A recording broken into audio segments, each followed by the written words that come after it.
Hello, everybody. Dave Neal here, stand-up comic and host of Bachelorette Recap, a Guy's Review. It's July 13th, 2021. Last night we celebrated week 6 of Katie Thurston's quest for love. She's doing great. She's having a good season. And last night, Justin Glaze got a one-on-one date. We didn't learn too much about him in that one-on-one date. But what we learned earlier this week is that Justin's got some problematic tweets from his past he wanted to address. Now, we've covered this in several stories. We did sort of a blanket conversation where, like, are we going to hold someone accountable for what they said when they were 14 or 15 or 16 or 19? Are we at what's the cutoff line where someone goes from ignorant to woke, ignorant to understanding of their actions? What's the difference between cancel culture and accountability? So all these sorts of conversations are happening in real time, and we're using the Bachelor contestants as sort of a field study, if you will, to how we evolve and move forward as a species that documents everything we do in our past, okay? A lot of people will comment and say, oh boy, I'm glad I didn't have social media when I was his age. And look, we are not here to ridicule someone for what they said or did when they were 14. Your brain's not even finished developing. This angers a lot of people. We can have grace for Justin as he apologizes, moves forward, understands what he did was wrong, and uses his platform for good, while having grace for the people that would affect, which would be his tweets were homophobic. His tweets were there was colorism where he talked about not being attracted to people that were too dark. And there was all these problematic things happening. Now, in the first video that I covered it, we blanket statement kind of talked about all the different issues and what would lead someone to, be tweeting this, and, did they have any clue of what their platform might be, and this and that. And then on the other end, we dove into the nitty gritty of the issues of colorism in our country, of the issues of homophobia. So those issues exist, and it's good to use sort of these conversations as an example for how to talk about them moving forward. Now, we're going to listen to a clip with Justin Glaze talking on the Bachelor Happy Hour podcast with Tayshia Adams and Becca Kufrin. I've only listened to a brief moment of this clip. I'm hesitant to think that Tayshia will do anything to ask tough questions, just because we've seen in the past she's kind of, some people just don't want to ruffle feathers, and I understand that. Not everyone's in the position where they want to, divide and ask all these questions and, kind of get into people's past. She's probably going to take him for a nice guy. She got to meet him at face value. Well, Becca Kufrin, she's had to deal with various forms of cancel culture. Now, I understand when we say cancel culture, some people, it makes them think a certain way, like, it's not cancel culture, it's accountability. Cancel culture is a sort of flawed term. It's a blanket statement. No one's firing Justin, but the idea that you can cancel somebody, and cancel in most meanings of cancel culture means to shame them excessively for mistakes that they've made, or things of that nature. It can come in different variations. Becca has had to deal with this with her ex Garrett.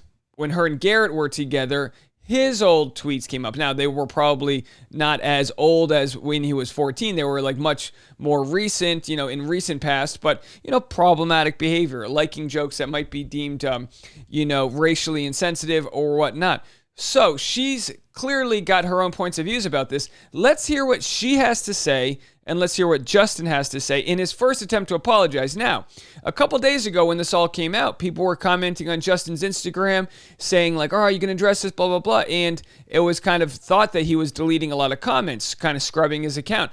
And a lot of people did not like that. But the fact that he's on the podcast, one of Bachelor's biggest platforms out here, addressing this situation right now is about as good as it's going to get, guys.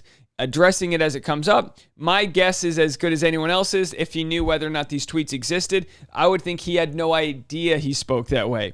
Just a thought. Let's see what they have to say. Let's have a listen right here.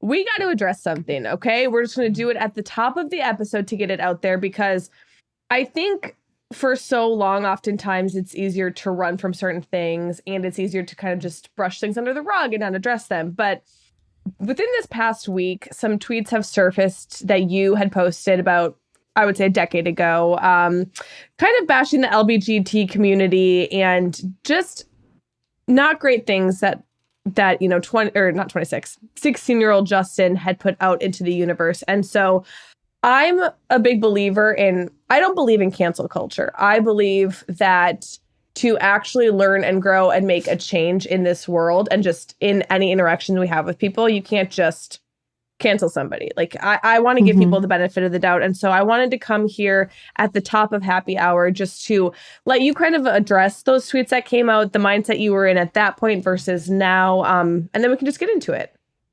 No, I definitely appreciate that. And I appreciate the opportunity to be here and be able to speak on, some unfortunate things that have resurfaced. It's interesting as I, reflect on everything that I just went through with this whole journey. Oftentimes people ask me, what I took from it. And one of the biggest takeaways for me was just my personal growth. And one of those things, is being able to hold myself accountable, and which is something that historically I wasn't able to do. And so, I have no issue with, owning up and apologizing from the bottom of my heart for, the really hurtful words that I used back in 2009 or 2011. The last thing that I want to do is run from it. That's not who I am. And I just want to kind of speak from the heart, and hopefully people will kind of get an understanding of where I was then and versus where I am now. And so, when I look back at, 14-year-old Justin, right, and I was in high school, and quite frankly, I was the type of person, who for whatever reason felt the need to fit in and say funny things and kind of keep up with, what my peers were doing and saying, right, to get a laugh or, and whatever, for whatever reason. And, the folks that I had associated with at the time, would throw around, really hurtful slurs that at the time I didn't really think anything of, right? And, now, the last thing that I want. Now, I'm going to interrupt this real quick because I am a preacher of explaining what went down and why you might have acted a certain way. I like guilty with explanation. Yeah, I said these hurtful things, but I was just part of this group where we just wanted to fit in and we were one-upping each other and we were doing this and that. I don't think that's a bad thing to explain it that way. You say you stand by your apology and then you explain it. A lot of people have a problem with that because it's like, oh, I'm sorry that I got caught. Or no. He's explaining that the culture he came from, this is what went down, that he is guilty by association. He's guilty for going along with it and all that jazz. But at the same time, this is the culture he came from, not where he is today. Is for people to defend me and say, oh, it was 10, 12 years ago, it's different, right? What I said was ignorant and hurtful then. It's ignorant and hurtful now. I don't care if it's 5, 10, 15, 20 years ago, right? No matter how long it was. Those words shouldn't have come out of my mouth. And so,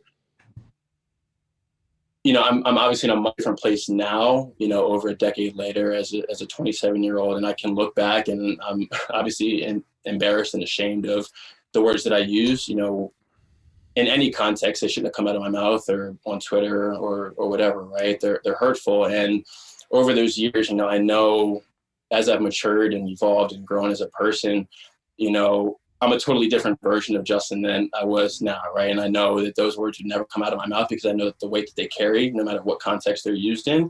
And I understand how much allyship and support those groups that I offended need, right? And it's for those reasons that over the years, I've in present state, I volunteer with several, community organizations that are allies for LGBT communities, diversity and inclusion, advocacy for women in the workplace, and, this is a kind of a wake up call to let me know that I need to continue to put that work in and continue to devote my time to these groups that need the allyship and they need the support.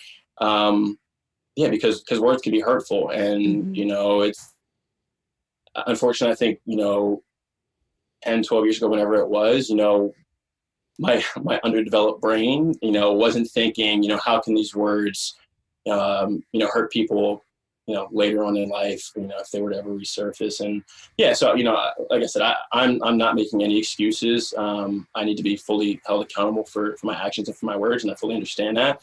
And I just want people to know that 14-year-old Justin, I've changed immensely since then, and I'm fully aware of the weight that my words carried, and that we all need to continue to put in work. Yeah. I mean, I was telling Tayshia before we had you on, I remember exactly where I was. 7th grade. I was 13 to 14. I was in a choir class, and one of my best friends, I'm not going to say her name on here, but one of my friends in 7th grade, I don't even remember exactly what we were talking about, but it came out of her mouth to describe something. And she said, "That's so gay." And my sister was sitting next to us, and she's like, "Why would you say that? Like, why would you use that phrase to describe whatever we're talking about?" And at that age, I think kids are young. They don't fully know. They don't fully understand. It's just you kind of go with the times and say stupid shit. Like, we've all done that. But now looking back, I was just like, thank God my sister was a little bit older and could call us out at such a young age and say, like, whatever you're trying to describe right now or say isn't that. And Right. we just, and Tayshia and I have talked about this on the podcast many times, like, words do carry so much weight, especially now in this position where you have a larger platform and people of all ages are seeing you and hearing you. So, I mean, I'm glad that you can take this time and have this platform to address it, but I'm also glad that it sounds like you've already taken steps to be more immersed in the community and more inclusive within the community. It's not something that I think very often we see people being called out and held accountable for certain things. And then it's like, okay, but now what do you do? Right. And this is one thing, actually, Amber's on here too, but one thing that I do want to call out is, like, when we're saying, certain things, like, more importantly, using the term gay, it's not a bad thing, and it shouldn't be used as something to suggest something terrible. Same with, like, there's so many words we can get into, but I think it's good to have these conversations and keep this dialogue going to realize, like, things that get a bad connotation aren't necessarily bad. And that's where our mindsets need to shift. One thing I wanted to ask you is because, Twitter, I think Twitter when you were younger is vastly different than what it is now as adults. We just use it as a different tool. So at any point when you were casted on The Bachelorette or, even after airing, did it ever cross your mind that these tweets would resurface? Was it something that you ever thought about? Yeah, I'm glad you asked. After going through casting and everything, the way my parents raised me was to always be conscious of what you put out into the universe, what you put out on the internet, because, it can always follow you, right? And so after going through this, I thought, hey, has there been anything that I've said? And, I went through, my platforms and, on my Instagram, like, I never curse, and I barely touch Facebook. I'm like, if anything, I need to just weed out some friends that I've got on here from, 8th.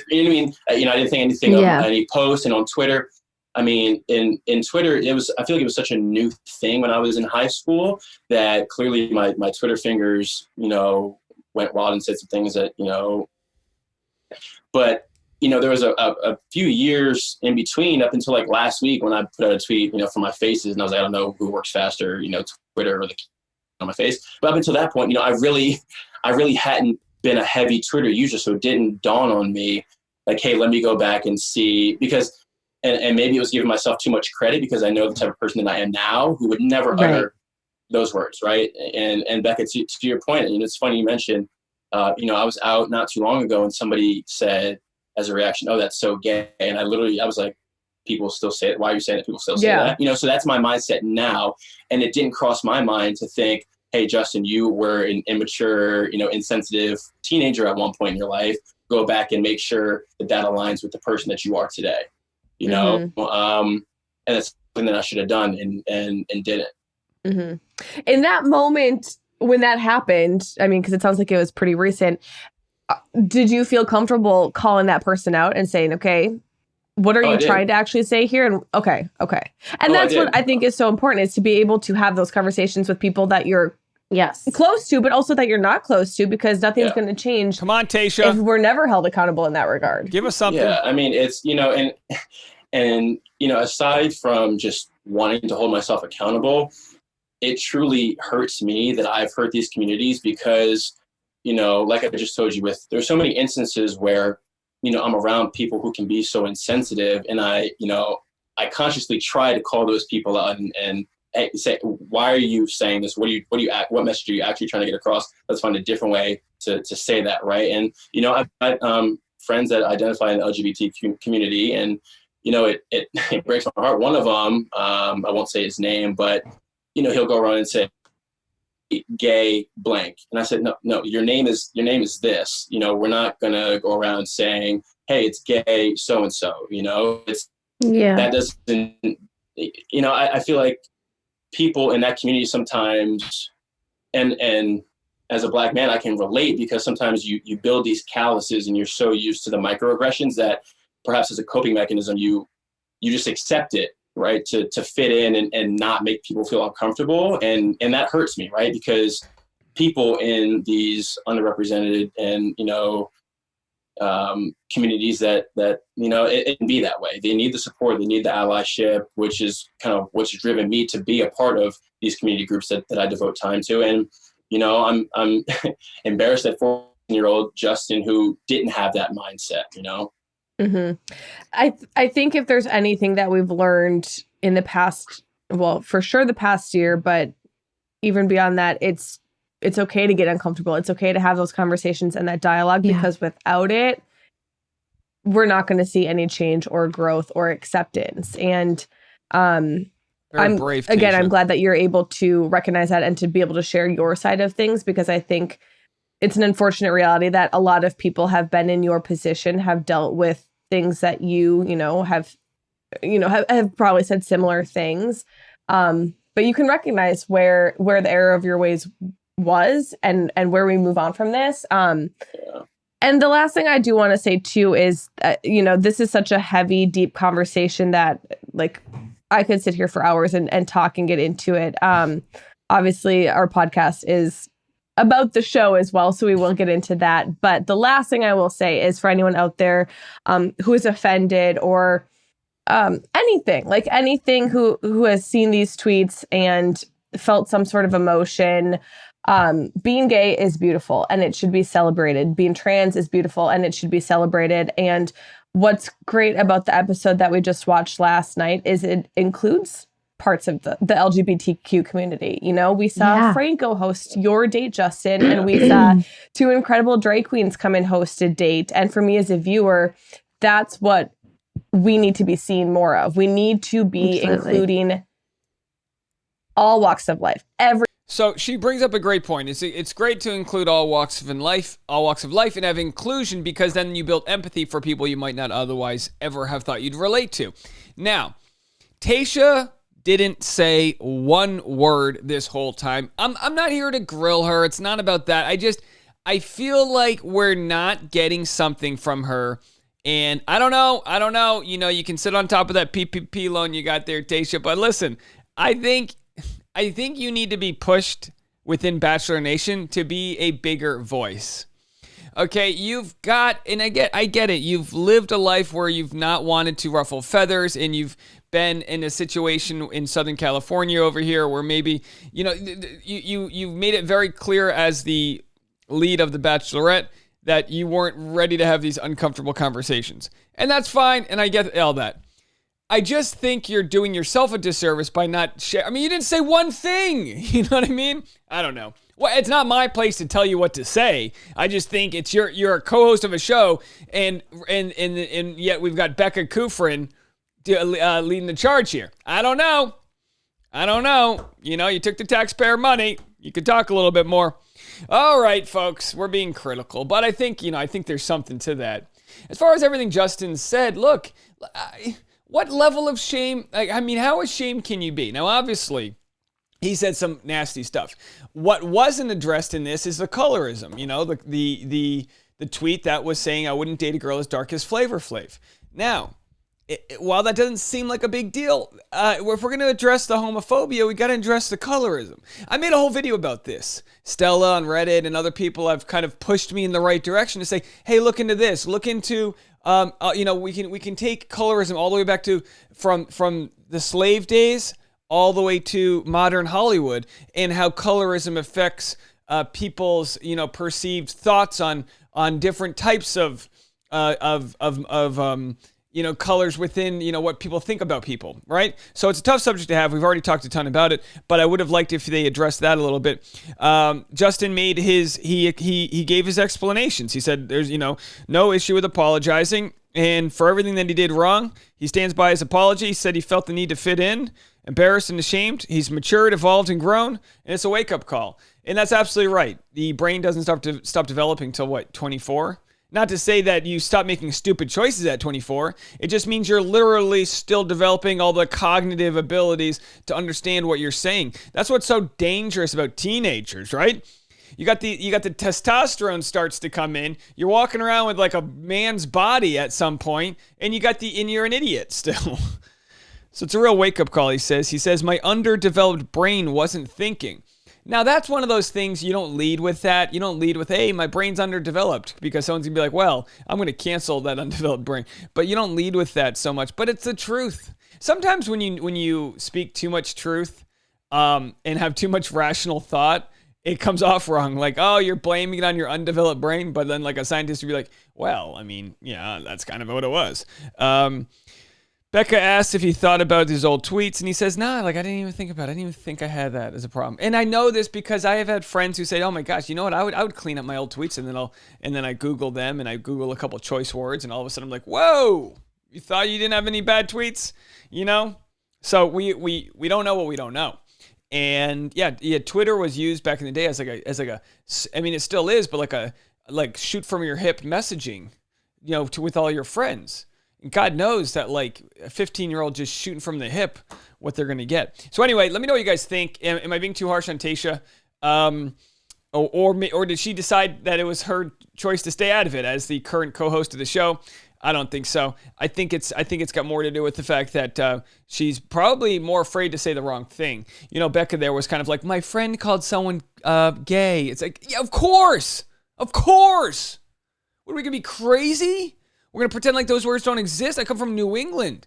That's every other sentence to a New Englander. You know what I mean? That's all people said. Doesn't make it right. But like gay was used as like to call something foolish. When you went with those shoes, those are gay. That's what it was used for. Of course that's wrong. Because then the gay guy who's in the closet still in high school goes, oh, those shoes are gay. Those shoes are foolish. I'm foolish. And that's not the way we want to think. But to skirt around the issue and pretend like that didn't exist, everybody in the comment section, everybody that speaks with any truth whatsoever says, glad they didn't have me when I was a kid. Glad we didn't have Twitter back then, because they understand the same thing, that we all come from a place of ignorance and we all grow. All right, folks, more content coming. I wanted to get this out. This is the audio only version. The video version I think comes out tomorrow, but I think it was worth getting out now just so we could hear what Justin has to say. This is the way to communicate versus a blanket statement. This is the way to do it, okay? You get the statement out, the tweets come up, you get it out on the next available podcast. We could have used Rachel Kirkconnell doing the same thing. Chris Harrison would still have his job if they did this method of communication last season. So hopefully they're learning a little bit that it's okay to just get out and talk. Explain where you came from. You know what I mean? You might piss off a small percentage of people, but for the most part, people are going to understand you're doing better and you're doing the best with the information you have. And the older you get, the more you've evolved, the more your information's going to evolve, and you're going to make smarter decisions. All right, do me a favor, hit the like button if you haven't already, subscribe. Don't forget, I got content on patreon.com/Dave Neal, behind the scenes interviews, behind the scenes content, backstories on what's going on, and some more in-depth stuff. So if you want to support me, you can go support over there. And I got more content coming later today. We'll talk to you later. Bye now.